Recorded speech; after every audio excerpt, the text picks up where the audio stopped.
Okay, AI marketing. So AI marketing is essentially where you're going to set up your counters, basically related to the analytics. You want to be able to count. If you want to manually reset, you can click on reset to reset any counters that might be in there. And if you want a quick view of statistics, you can go through here. Let's change it to a CSV file. You can see up here, we're using the filter of entering. So in this case, entering is the only counter that we actually have set up at this point on the AI box. We can add a time filter. We can add a day filter, day week filter. I'm going to leave it as is, and we're going to see if we just get any extra information. So there's our date and timestamp. We can see someone is doing entering on these time frames. Like I said, the data is not the most in-depth. We'll just open that file.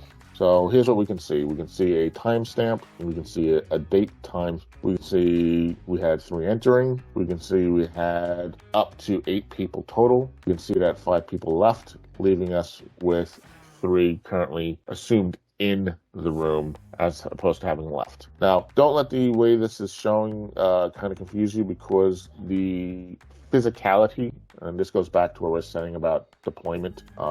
Deployment and environment are going to be everything. We close this and show you where the counting is actually coming from, and you'll begin to understand why the information is what it is and why it's kind of weird.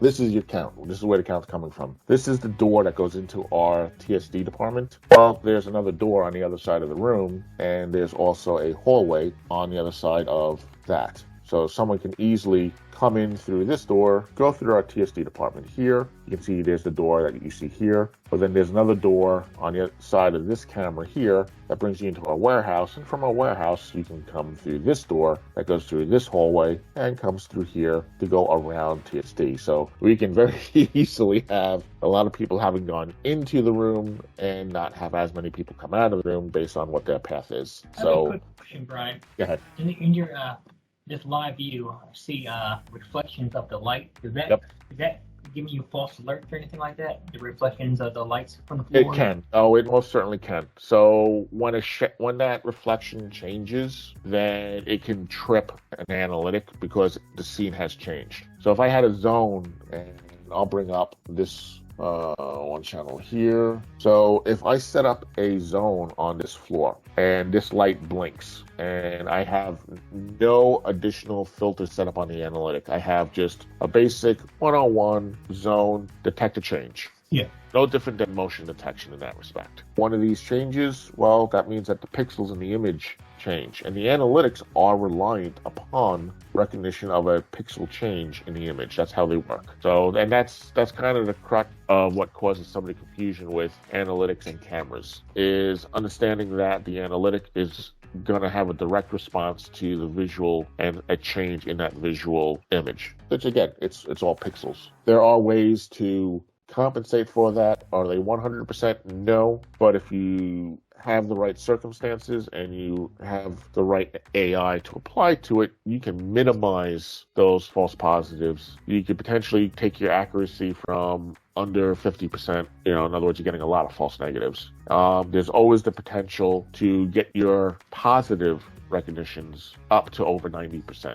Again, there are going to be a lot of factors that you have to take into mind, because AIs are only as smart as the creators, and they're only as smart as the installers. So what I mean by that is, from an installer perspective, if you haven't taken the camera and mounted that camera and angled that camera and focused that camera and done all the things that camera is required to be done to the camera for the analytic to get its highest potential, if any one of those factors are not done optimally, it impacts the accuracy of the analytics. From the analytic perspective, the analytic becomes your next layer. So your visual has been the camera. You've mounted everything the way it needs to be, the way the recommendations are. And mind you, your deployment site might not let you put the camera in the most optimal position or angle. So there's an acknowledgement of that. You got to do the best you can do with what you're given. Always talking optimally. Optimally, if we can do things, optimally, we get the best results, hands down. We all know this. We all understand that. But we also understand from having done installations that optimal, not always a possibility. There are a lot of challenges. So just bear in mind,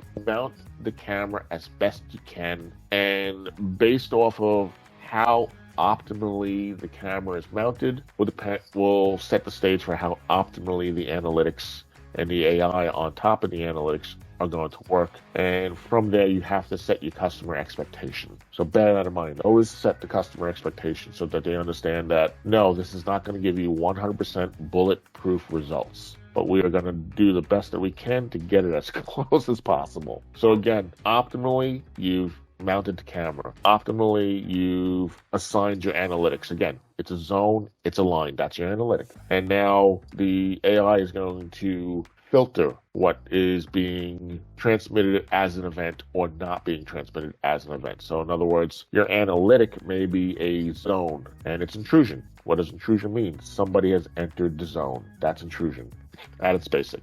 But the AI is going to say, okay, the object that intruded into the zone is it a person? Is it a vehicle? Is it an animal? If the AI is configured to only allow person-related events to go through, then you get that person event happened notification. If it was a chicken that walked into the zone, it's obviously an animal, not a person. The AI is going to go, okay, not a person. I'm not going to tell you about this. This is not something that you've told me you want to know about. So no event is generated for the chicken crossing into the zone. So you get the idea of what the reports are. You get the idea of the counters.